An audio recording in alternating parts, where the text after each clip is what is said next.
Dan gajah ini adalah hewan yang pintar. Mereka terus beradaptasi dengan perubahan di lingkungannya. Kita coba desain itu gitu ya, lebih dari satu ekor bisa secara bersamaan melewati terowongan tersebut.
Sepengetahuan saya kalau ya karakteristik gajah Sumatera itu yang pertama itu bobot badannya lebih kecil dibandingkan dengan gajah Asia lain.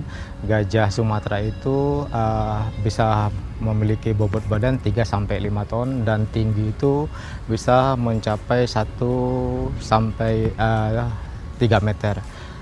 Kemudian yang menjadi karakteristik itu pada kulit gajah Sumatera itu terlihat lebih terang bila dibandingkan dengan gajah Asia lain. Kemudian pada ujung belalai gajah Sumatera itu hanya punya satu seperti jari, itu ada pada bagian atas hanya ada satu. Kemudian pada gajah Afrika itu ada 2. Dan kemudian pada gajah jantan itu sangat terlihat jelas sekali ya. Apabila gajah jantan itu memiliki gading dan betina itu ada gadingnya tetapi tidak panjang, mungkin panjangnya sekitar 5 cm, tidak seperti jantan.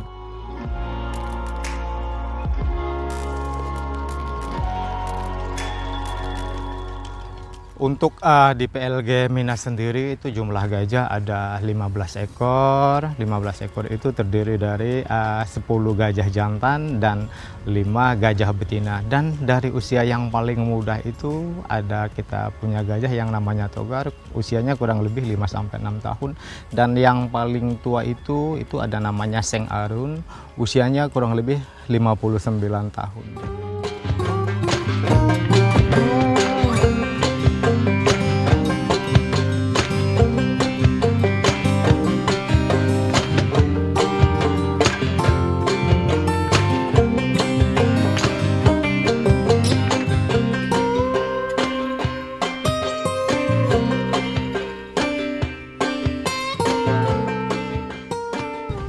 Perbedaannya kita kalau di gajah jantan ini resiko kita kan sangat fatal karena dia emosional lebih tinggi.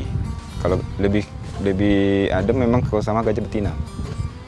Kalau gajah betina ini dia tidak segitu emosional mengapain kita gitu.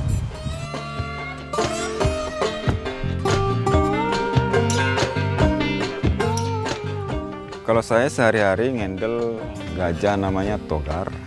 Perkiraan usianya 5-6 tahun. Kalau sifatnya namanya sifat anak-anak ya, kadang kalau kita lepas dia kadang seperti berteriak, lari-lari untuk melepaskan sifat dia seperti kanak-kanakan.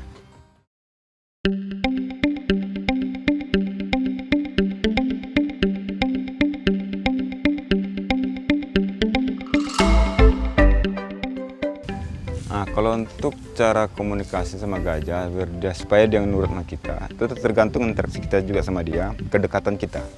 Kesehari-harian kita sama dia tuh, bahwasanya, karena sih ada juga dibilang kita ngomong sama gajah, ataupun kita apa sama gajah, dikirain orang-orang yang seperti biasa itu dikira kita macam orang nggak apa gitu kan. Tergantung kita juga, PDKT kita untuk memberi dia makan setiap hari macam mana, tergantung membimbing dia macam mana apanya, sama kayak kita mendidik anak kita gitu.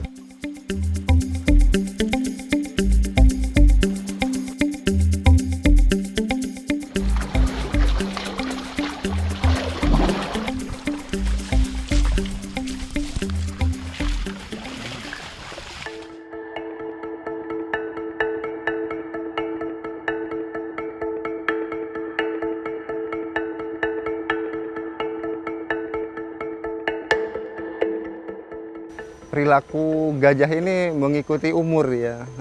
Jadi anak, kemudian remaja, gajah dominan atau gajah tua itu perilakunya berbeda-beda. Baik itu gajah kelompok, gajah yang sendiri, misalnya gajah soliter, nah itu perilakunya berbeda.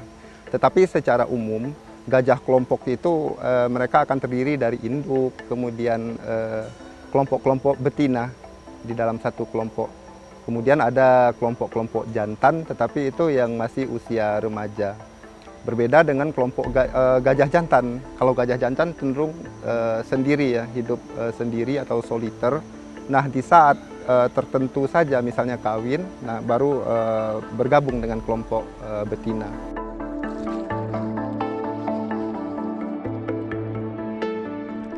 Iya, kalau gajah ini termasuk hewan nokturnal ya. Artinya aktif di malam hari. Kalau di siang hari mereka cenderung tidur tuh, atau berkubang di dalam di pinggir-pinggir sungai. Jadi memang gajah ini tidak jauh-jauh dari sungai, selalu dekat dengan air.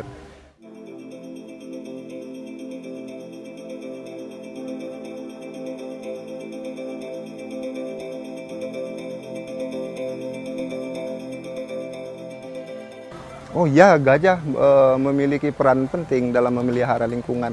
Bahkan di gajah itu kita sebut satwa petani ya, karena dia memiliki pencernaan tidak bagus. Misalnya makan mangga tuh, ketika pup atau buang kotoran itu yang keluar bijinya mangga gitu. Atau makan jagung atau tanaman-tanaman yang mereka makan itu keluar utuh menjadi biji, kemudian bisa menjadi generasi baru tanaman di hutan.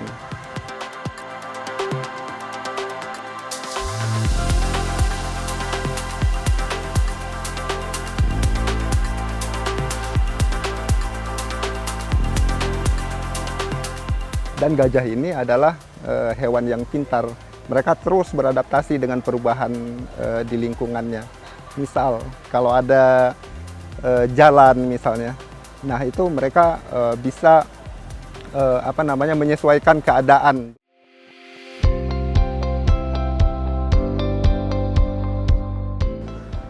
Jadi gajah itu kan ketika melintasi terowongan, tidak hanya misalnya, belum tentu hanya satu ekor beriringan, tetapi bisa lebih dari satu ekor, sehingga kita coba desain itu gitu ya, lebih dari satu ekor bisa secara bersamaan melewati terowongan tersebut.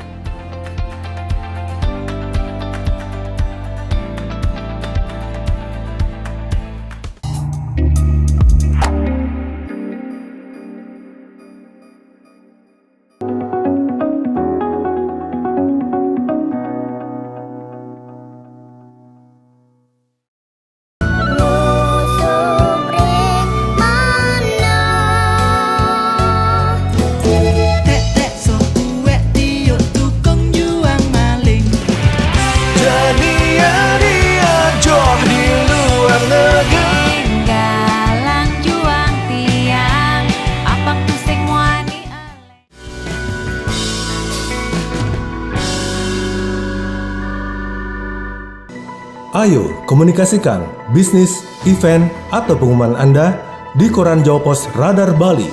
Kontak WA 0877 5087 5999 atau email grafisiklan.radarbali@gmail.com. Jawa Pos Radar Bali, lugas dan tuntas. Diakuinya Candi Borobudur sebagai situs warisan budaya dunia oleh UNESCO menjadi poin penting. Penyelenggara pemilu juga menjadi sorotan, terutama untuk memastikan kepercayaan masyarakat terhadap bisa kita interpretasikan sebagai adegan bela diri yang saling menjatuh. ini yang menjadikan berbeda. Artinya ketika kita mendidik anak-anak,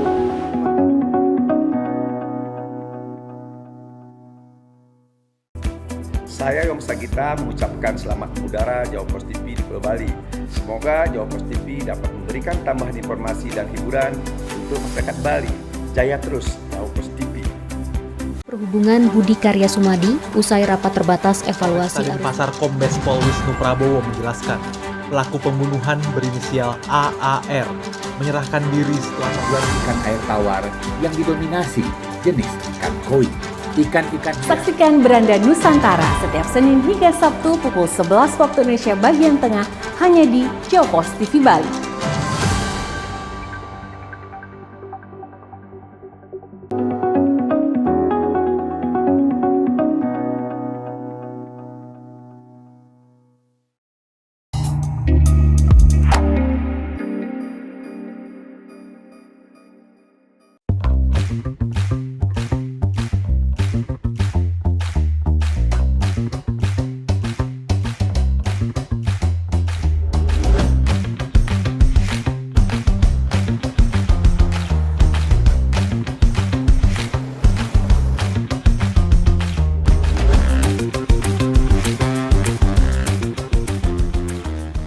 Saya B. Semorangkir, kita dari Minas.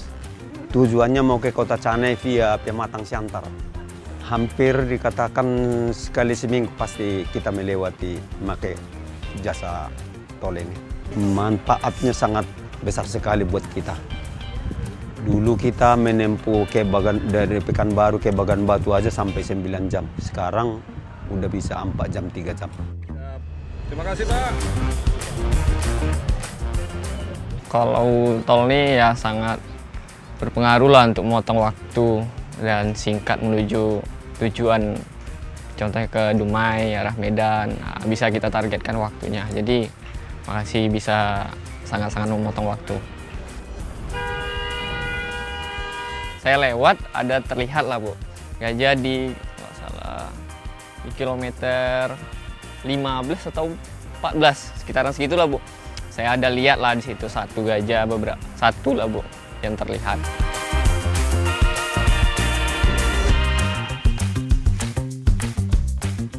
Sebaiknya kalau jangan berhenti lah kalau ada mau, walaupun ini penasaran lihat gajahnya, kalau bisa jangan berhenti di jalan tolnya. Karena kan bila berhenti pengendara yang lain bisa berpengaruh nih kalau ada tidak nampak nih mobil berhenti ya, jadi tersenggol. Dan satu lagi kalau dia berhenti juga orang penasaran bakalan ikut berhenti, jadi bakal rame lah di situ nanti Bu.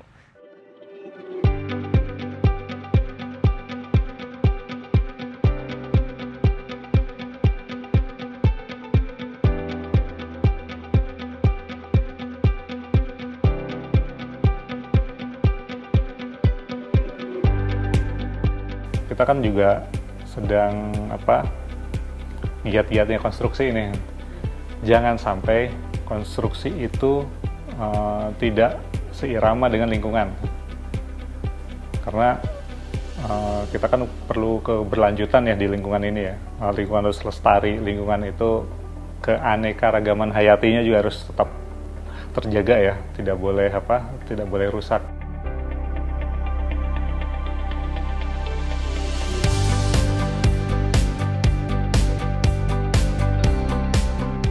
Nah, dengan adanya gajah ini ya kita bisa bilang kita bisa loh beriringan nih selaras dengan lingkungan.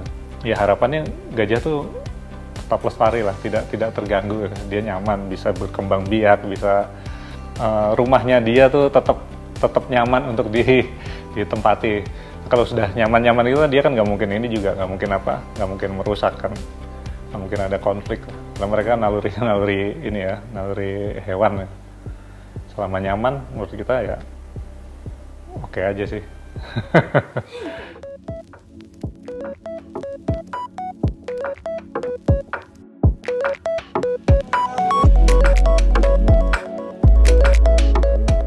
Jadi awalnya ini ya, kita kan mendesain nih merencanakan jalan tol, termasuk trasenya. Ketika kita mengambil trase dari Pekanbaru ke Dumai itu, kita lihat nih ada beberapa kantong gajah di sana. Nah, kita bikin tuh trase yang berada di pinggir kawasan atau di luar kawasan ini ya, kawasan gajah itu. Cuma kantong gajah kan nggak cuma satu. Ada beberapa, nah ada sekitar 3 atau 4 kantong gajah di sana ya, yang membuat gajah itu bermigrasi dari satu kantong ke kantong yang lain.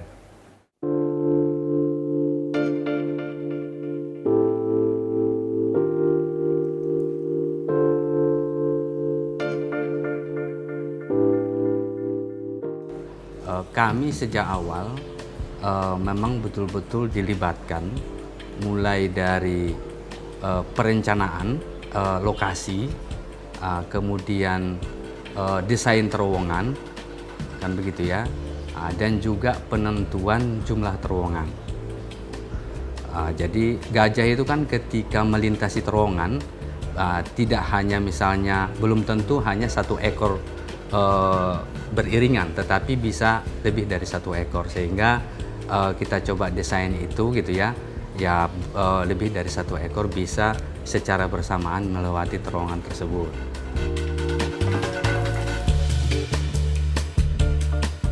Ketika kita menentukan titik-titik lokasi terowongan, kita berbasis pada data. Ada beberapa gajah yang masuk di dalam kelompok gajah di kantong Giemsia kecil itu, kita pasang GPS Scholar. Jadi data selama 5 tahun gitu ya, dari GPS Scholar yang kita pasang tersebut, kita coba kita analisa dengan pegiat lingkungan, dan secara bersama-sama akhirnya kita tentukan ya, asalnya itu sebenarnya 8 terowongan. Tetapi setelah didiskusikan kembali secara teknis untuk efisiensi dan efektivitasnya, akhirnya muncullah 5 terowongan. Makanya 5 terowongan itu yang akhirnya kita bangun untuk efektivitas dan efisiensi dari kegiatan pembangunan jalan tol tersebut. 5 terowongan gajah yang kita bangun di bentangan jalan tol Pekanbaru Dumai tersebut berada di antara kilometer 69 ke kilometer 73. Jadi di bentangan antara 69 dan 73 itu ada 5 terowongan sebagai perlintasan gajah.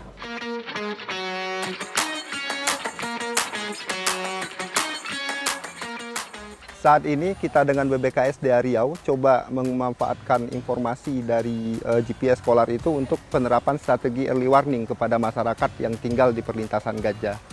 Jadi dulu sebelum ada GPS Scholar, masyarakat itu sering kecolongan.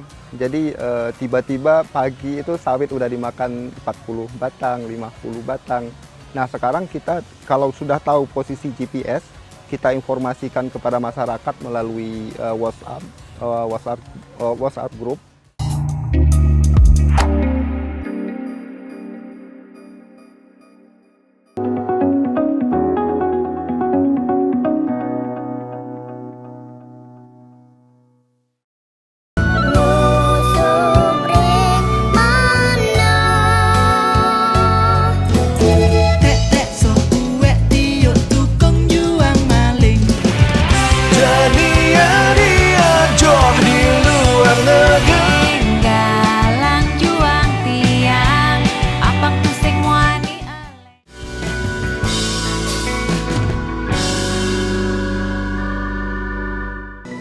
Ayo komunikasikan bisnis, event, atau pengumuman Anda di Koran Jawa Pos Radar Bali. Kontak WA 0877 5087 5999 atau email grafisiklan.radarbali@gmail.com. Jawa Pos Radar Bali, lugas dan tuntas. Diakuinya Candi Borobudur sebagai situs warisan budaya dunia oleh UNESCO menjadi poin penting penyelenggara pemilu juga menjadi sorotan, terutama untuk memastikan kepercayaan masyarakat terhadap bisa kita interpretasikan sebagai adegan bela diri yang saling menjadi. Ini yang menjadikan berbeda. Artinya ketika kita mendidik anak-anak,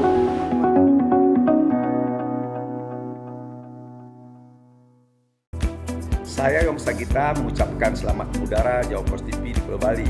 Semoga Jawa Post TV dapat memberikan tambahan informasi dan hiburan untuk masyarakat Bali. Jaya terus Jawa Post TV.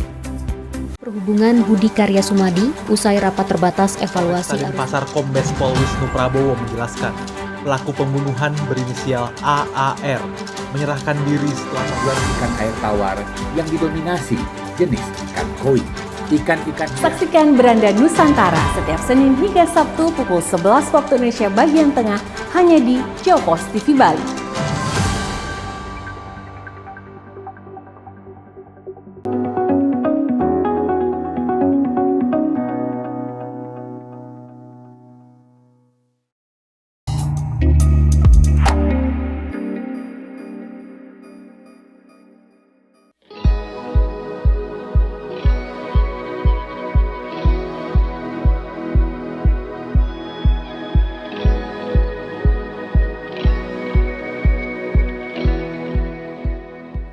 Gajah ini kan makhluk hidup, ya, apalagi bagi negara kita satwa liar yang dilindungi. Yang melindungi itu adalah undang-undang, sehingga ya perlunya harmonisasi itu karena memang gajah ini dilindungi, sementara manusia juga butuh kehidupan.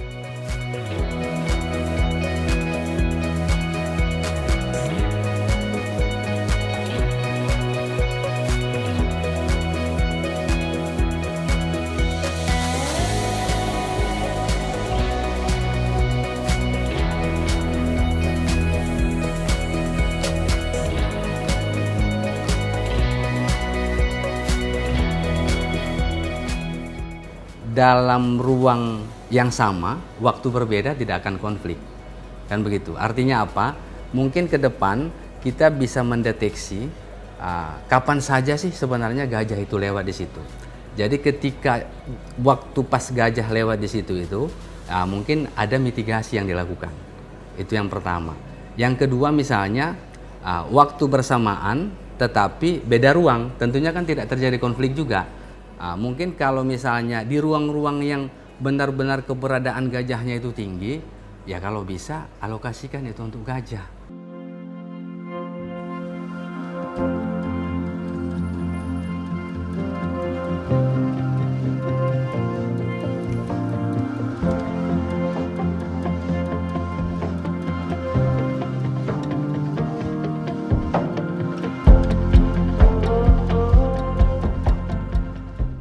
Nah, sekarang tersisa 7 kantong populasi gajah yang berada di Riau. Yang 7 itu ada di Giam Siak Kecil, itu di Kabupaten Bengkalis dan Kabupaten Siak. Kemudian ada kantong populasi Balai Raja, itu di kantong populasi di Kabupaten Bengkalis. Kemudian kantong populasi gajah Petapahan, Tesonilo, Serangge, Mahato. Nah, itu posisinya itu ada yang berbatas dengan Provinsi Jambi dan ada yang berbatas dengan Sumatera Utara.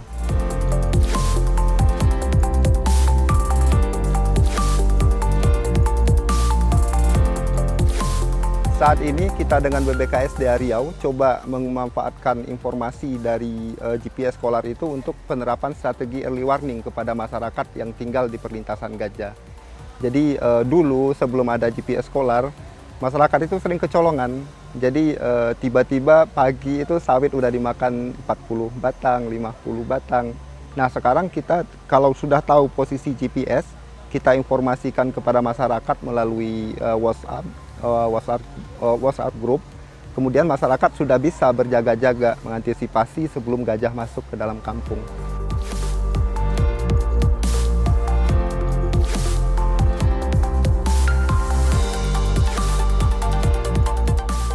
Nah, yang dilakukan oleh Utama Karya dengan membangun underpass atau terowongan gajah itu sangat membantu supaya koneksi antar kantong populasi gajah itu tidak terputus.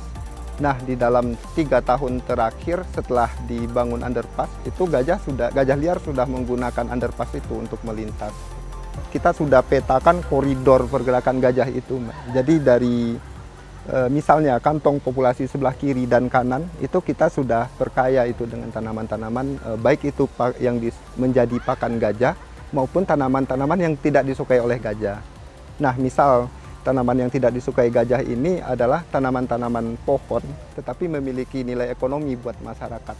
Jadi kita dorong masyarakat desa yang tinggal di perlintasan gajah untuk menanam tanaman-tanaman yang tidak disukai oleh gajah.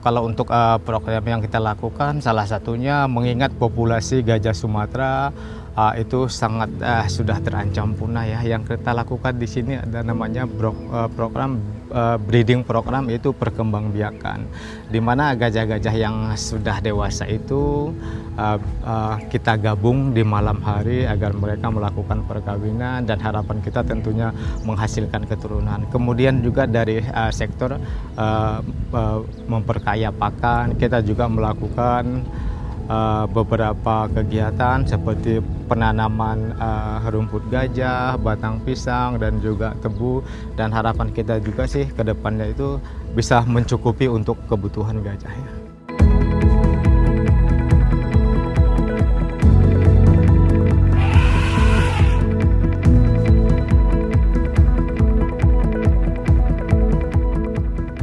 Kalau untuk peruntukannya sih sebenarnya yang lebih banyak kita manfaatkan saat ini adalah untuk gajah patroli, gajah tunggang itu sama juga. Untuk gajah patroli itu sendiri kita manfaatkan apabila ada konflik interaksi negatif antara satwa gajah liar dengan manusia. Yang pertama kita lakukan itu penanganan dini, melakukan secara manual. Apabila sudah tidak bisa kita lakukan penghalauan dengan cara manual, gajah-gajah patroli ini kita manfaatkan untuk menghalau gajah liar yang menjadi konflik di pemukiman ataupun perkampungan, untuk menghalau kembali ke habitatnya. Mungkin peruntukannya seperti itu.